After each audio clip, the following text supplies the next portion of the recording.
Alright guys, welcome to our channel Code with Sunny, and in this video I will be talking about a lead code problem, and it is actually hard, and the problem name is like reverse nodes in a K group. Okay, so its index is 25. So before moving further to discuss this problem, I just want to introduce you guys to some good stuff, and it is like this one. Okay, so actually I have introduced a link over here, so that is going to be opened over this one. That is it is actually a cheat code book which is going to be like very much useful for those learners which are going to have a good grasp over these questions and for the preparations of the interviews, right? So you need to check it out over this one, so do remember that.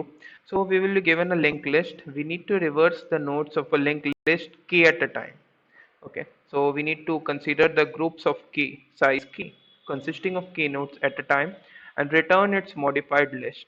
Okay, so I'm going to explain this problem first in a detailed manner because it is actually very like if you are aware about this, like what the problem statement is going to say, then still it is like very much difficult to implement this. That's why I think it is categorized as hard problem. And but this is going to be an interesting one because we are going to learn a lot of stuff from here over here. This problem is actually a mixture of so many problems, like you need to know the concepts of reversing a linked list. If you are unaware about that, do check it out over here. And also you are going to have a combination of this problem like a linked list second. Okay, so this is also a nice problem, and this problem consists of many sub problems, and these are these ones. Okay, so you need to take care that you have solved these all problems, right? Okay, so coming back to discuss this problem. Okay, so k is a positive integer and is less than or equal to the length of a linked list. If it is not, then do this one and that. Okay, so these are the constraints. You can see number of nodes is going to vary up to 5000. So you must consist of O of n solution, or O of n square solution is still good. Now there is a follow-up also. Can you solve this problem without using an extra memory space? Yes, you are going to do that in this problem. Okay, so first let's understand what this problem is going to signify, and then we will together build up the best solution for this problem. Okay, so let's move further. Okay, so we have been given this linked list, and suppose n is the number of nodes that is being denoted over here, and we will be given some value of k. Okay, so suppose n is 5 over here, that is number of nodes, and k is 2. This is assumed value. Okay, so it means that we need to work upon k consecutive k nodes like this one, and then again next consecutive k nodes.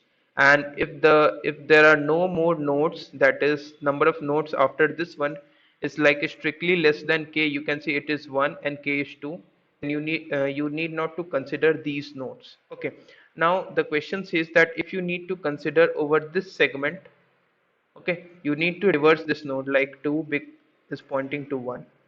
And if you need to consider over this segment, 3 is pointing to 4, you need to reverse this one. Now 4 is pointing to 3. Okay, now if this segment is reversed and this segment is also reversed, now you need to connect these two segments, and it is being done over this one. Now you can see the number of nodes is strictly less than k after all these two segments. You need to leave these as it is, so 3 is pointing to 5 now. So this is our answer, 21435. Okay, now this problem is should be divided into many sub problems, and this is not the dynamic programming that I'm talking about. I'm talking about something different. Okay, now you can see that for working on a particular segment, you need to reverse this segment, right? You can see there are only two nodes over here, but this can be like this one, like 2 pointing to 1 pointing to 3 pointing to 4. You need to reverse this one, so it should become 4 pointing to 3 pointing to 1 pointing to again 2. You need to take care for that. This should be a reversed linked list. Okay, now how you're going to do that, let's first understand this one. Suppose this is going to be like, this is node 1 and this is node 2 and this is node 3. So for reversal of linked list, you need to maintain two pointers: current, which is going to be in initialized with head, and you need to maintain the previous address of this node, which is initialized with null. Okay, now what you are going to do is you need to write down a while loop condition. While current is not null, and you need to write down sequence of steps because you need to move further and reverse this arrow, right? So for reversing this particular arrow, you need to know that if you reverse this particular arrow, you need to reverse this arrow also. So you need to keep track of this next node. Okay, so for in this while loop condition, you need to maintain the next node, and you need to make as current next. Okay, so if I will be able to store the next node, what I'm going to do is I'm going to assign my current next as previous. This should be equal to previous. That is, I'm reversing the row, not the row, reversing the arrow, right? Okay, now if current next becomes previous, you need to take care that previous also gets modified for the further sequence of operations. So you need to assign previous as current, and for the next arrows to be reversed, you need to take care that I need to change my current to my temporary variable, which is here next node. Okay, now after this sequence of operation being done, you can easily see my status of like my status of all these three nodes would be like this one, pointing to some null value, and it should be like this, pointing to this. Okay, and this is like okay, yes, it is like my previous is over here and my current is over here, and in the next step you are going to current next should become this one, and this arrow is going to be removed and arrow becomes this one, and all that you are going to reverse all these sequence of nodes. Okay, but this problem doesn't require only reversing a sequence of nodes, it requires much more. And what is that? As we have understood the concept of reversing a particular segment of nodes, we need to focus upon something, right? So this is the start node. Let's say we are dealing with this segment right now. Okay, so let me elaborate in detail. Like we have already dealt with this segment, and now we are dealing with this segment. Okay, let's call as some variable as like this is start current, not saying as, let's say this is SP. SP is going to denote the start node of the previous segment, and let's say this is end node of this current segment. Okay, now when you have reversed this segment like 1 2, you can see it has become 2 1, right? So SP comes over here. Okay, and when you have reversed 3 4, you can see that EC comes over here. Okay, when you are going to join these two segments, you need to take care that SP next must be equal to EC. Note that I am dealing with this current segment. We have already dealt with current segment. So it means that you need to keep track of start node of this previous segment, and since you are dealing with this segment right now, you will have the node address that is EC already. Okay, so what you need to keep track of for joining these two segments is that you need to keep track of the start node of this previous segment. Okay, so what is your sequence of steps? So n is your number of nodes. Then what you are going to do is you are going to find out a number of segments that you are going to work upon. So if k is the number of nodes in one segment, number of segments that you need to work upon is n by k, and this you will be the integer value, or you can say the floor value, and you are going to also store this in n also, like n itself.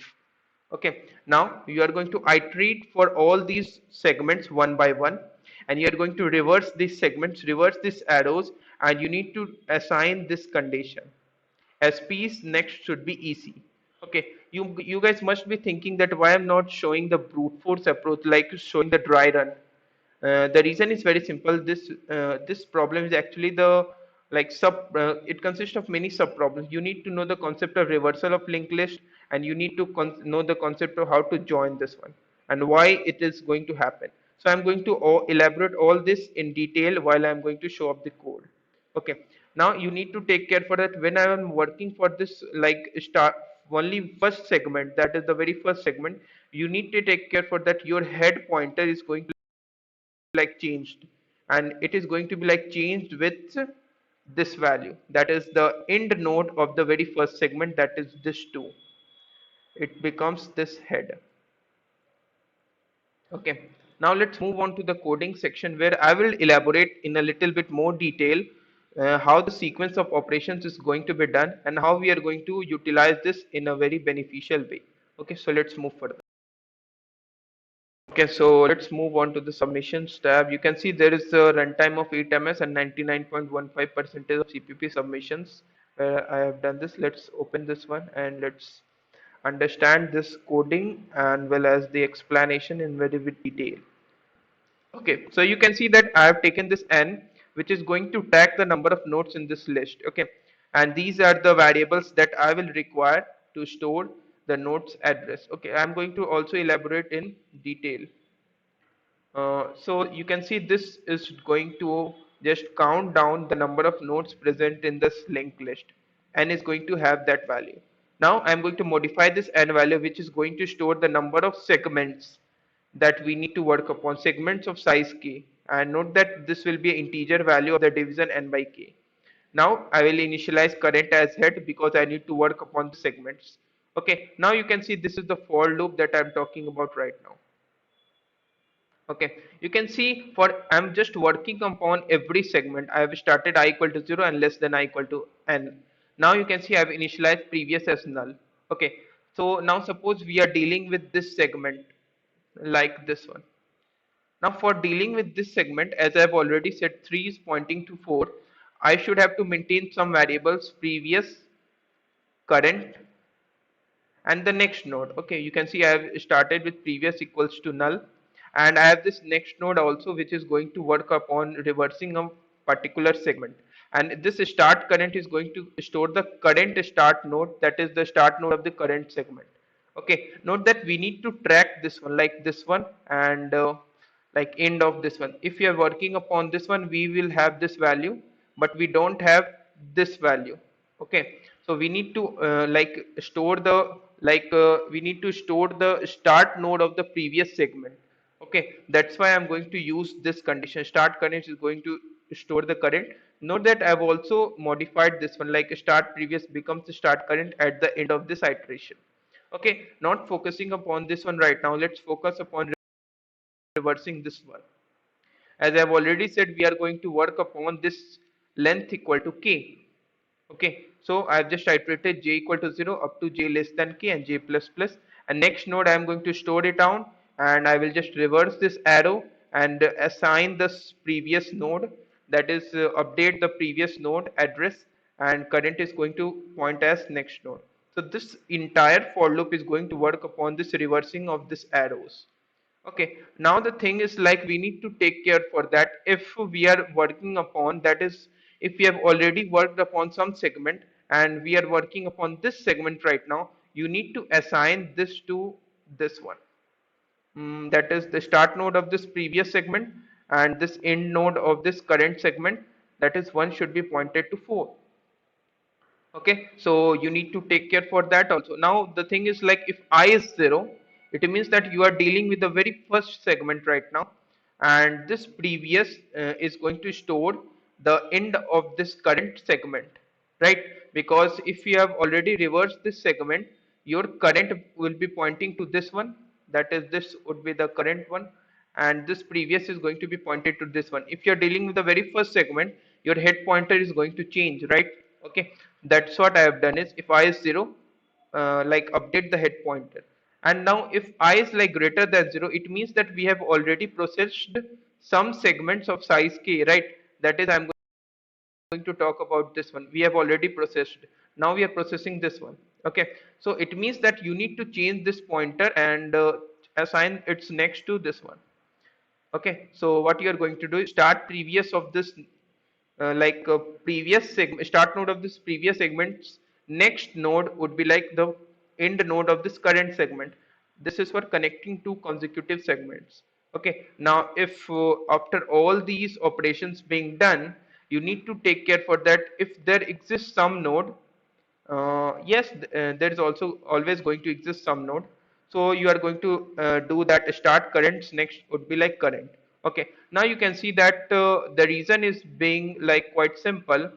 You should have to understand that we have already like processed this segment, and suppose you are processing this one right now. So you are going to assign this to this one. Okay, Now the thing is like which node you have to assign, you are going to assign for this node, like 3. You can see 3 is going to assign to 5, and there are no more segments that we are going to deal with right now. So you need to assign this start node of this previous segment to some node, and that is some node should be like this one, because we have already exhausted the number of segments that we are going to work upon. So you are going to like assign start currents next should be like current. Last segment start node must have the next node, and that is the good reason. Okay, now finally return the head, which is going to your answer. You can see the runtime bits are very high, and it is like quite a good solution. So okay, so if you have any doubts, do not forget to mention in the comment section of the video. And I hope you guys are enjoying my videos. So do like them, share them, and thank you for watching this video.